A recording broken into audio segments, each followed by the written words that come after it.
Well, hello. A few years ago, a pen pal of mine sent me a number of pens. I think I did an unboxing video with them. And a lot of them were Indian pens. And he gave them to me on the condition that I pass them on. But I've been kind of holding on to them thinking, oh, I want to do videos on these pens first, because these are just pens I haven't purchased. I don't know the Indian market. There are some pens that I'm interested in, but my interest so far has been more vintage and restoring pens. So I just haven't explored that market. So I bring to you 3 different versions of an Indian pen. And I'm doing my best at what its model is. I don't know. I'm just going by what's written on the pens. So let's take a look at them. So what we have here, these are, I'm going with Airmail registered, because they all say this, Airmail registered. This one's an ebonite finish, and these next two smell kind of like Noodler's pens. Airmail registered, with Airmail registered on the barrel. Airmail registered with Airmail registered on the barrel. I don't know the names of the finishes or anything, but open them up. You have, it's basically the same nib and feed. I'm kind of impressed that it's a special Airmail tipped fine nib.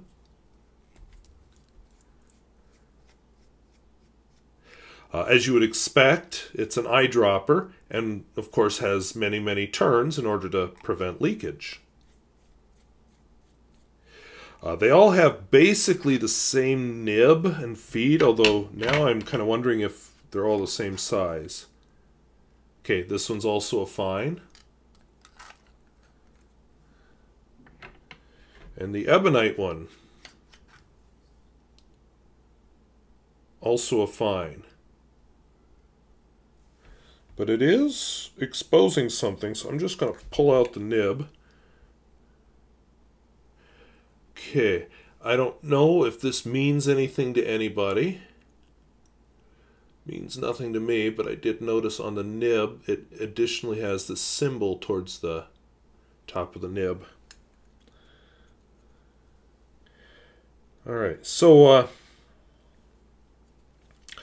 since they all seem to be fine nibs, I'm going to go with the one I think is the prettiest. So I'm going to write with this one. Alright, so it's an eyedropper pen, but it's an Indian pen, so I think it's appropriate to go with an Indian ink.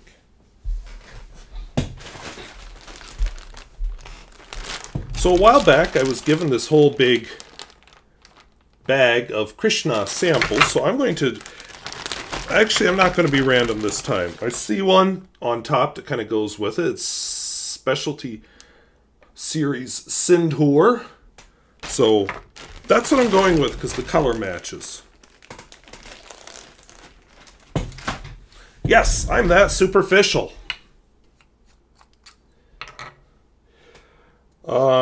Wait, squirrel, where's your eyedropper? You know how people always freak out when I... Oops. Sorry, I don't know why I'm giggling about this so much. But you know how people always freak out when I fill my pens from these sample bottles and there's nothing supporting them? Watch this.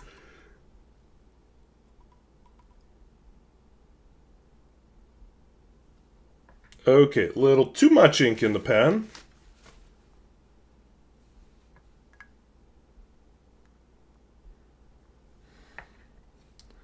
There we go. There, that's a little more appropriate.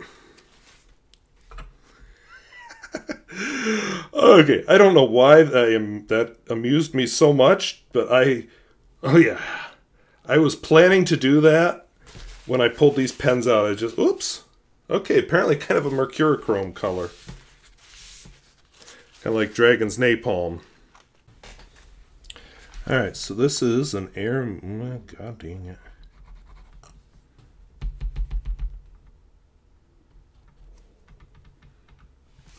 Sometimes when a pen just doesn't want to write, I find, you know, rubbing the slit on a paper towel helps kind of drag ink down.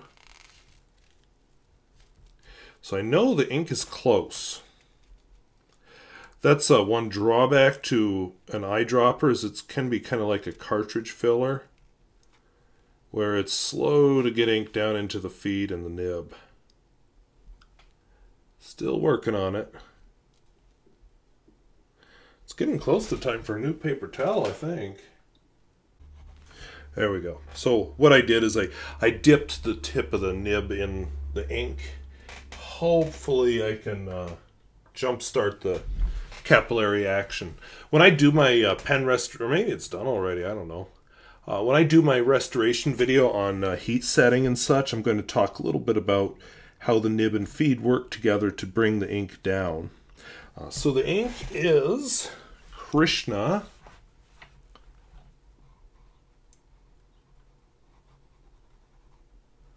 Samples.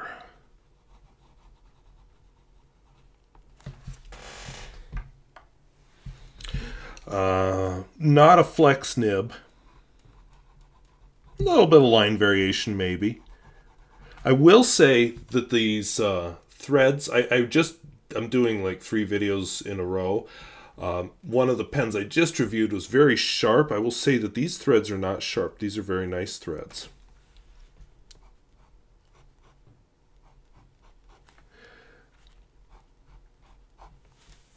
All right, let's try Wetness and Flow. Actually, this is a very comfortable pen to hold. And while I did say it has that Noodler's smell, Noodlers and these pens don't really bother me that much, and it does disappear with time. It's just kind of the nature of the plastic that it's made out of. Where am I? Smear Wetness. Oh, sorry, talking too much. Smear test. Oops. My dip may have failed me there.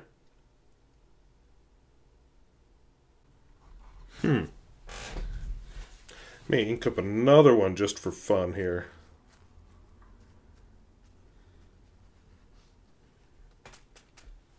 Well, let's just give it another dip, and then I'm going to experiment with another pen and see if it does the same thing.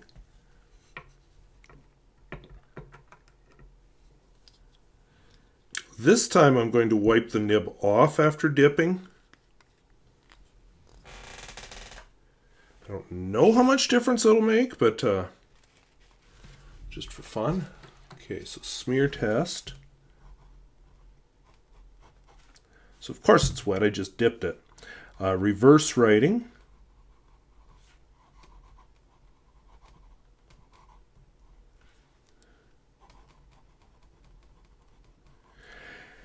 And those look about the same.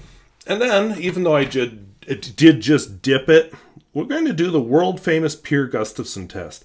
He has told me that part of how he came up with this test was to show that older feeds and modern feeds, don't compete real well. The older ebonite feeds do better.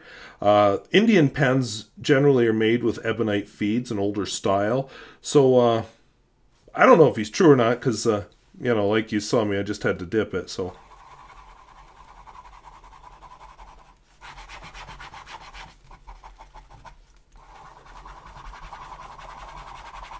So I'm just going crazy with the scribbles. And wouldn't you say I've laid down more ink than up here? So I don't know if that means it started writing or what. So let's cut our losses. I want to ink up the ebonite one. That wasn't originally part of the plan. But what the hey? The ebonite one feels a little scratchier, and let's make sure the nib is properly seated after I pulled it out there.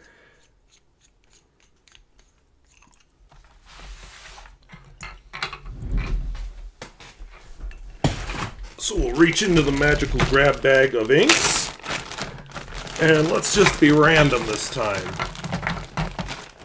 Looks like I've got, ooh, that actually might be an appropriate one.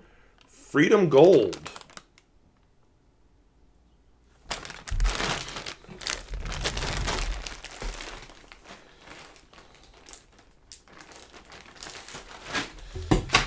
It's like that old song, freedom's just another word for nothing left to lose. Can't help but think, you know, there are those days I think it would be fun to just pick up and move somewhere else, but oh, I own a house, and oh, I own all this other stuff. So yeah, I have a decent job. I'd stand a lot to lose if I did that. So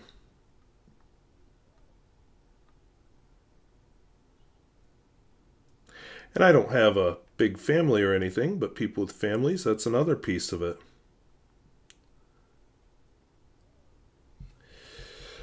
Some people may whine about their freedom to go get a haircut. You see, I'm getting kind of bushy, but yeah, until you have people in your life that are older that you care about. Oops, I think I filled that a little too much. Give her a little wipe.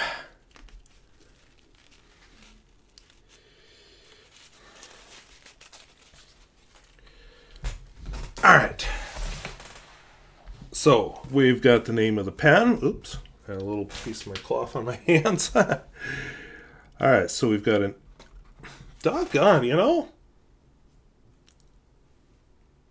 Same problem.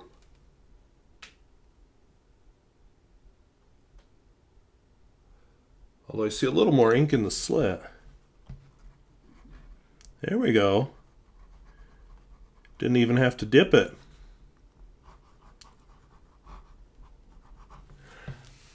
Now that's more how I would expect it to act. So this is Krishna Freedom Gold.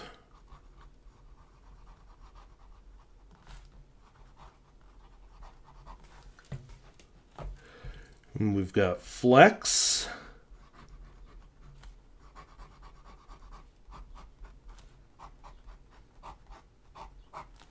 That may have been my fault, I'm not sure. We'll find out. Wetness and Flow.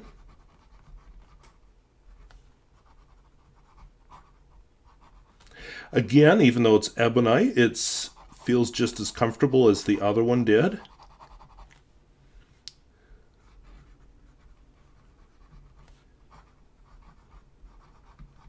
Smear test.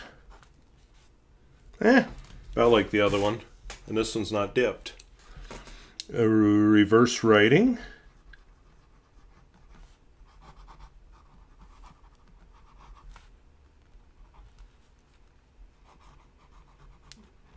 That was horrible. Excuse me. And finally, the world famous Pierre Gustafson test.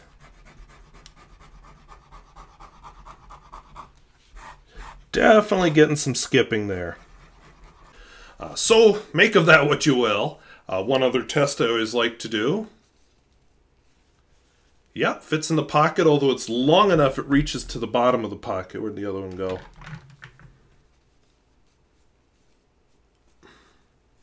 Okay. So, goes in pretty easily. I don't know what to exactly make of that, the fact that I had to dip the one. This is one of those pens that's going to require continued use, I guess, before I really come up with a good solid opinion on it. So hope that was interesting, hope it was useful, and just remember, please, especially today, that is a first impression. Impressions change as you get to know a pen, for better or for worse. So, well, thank you for watching. We'll talk to you later. Bye-bye.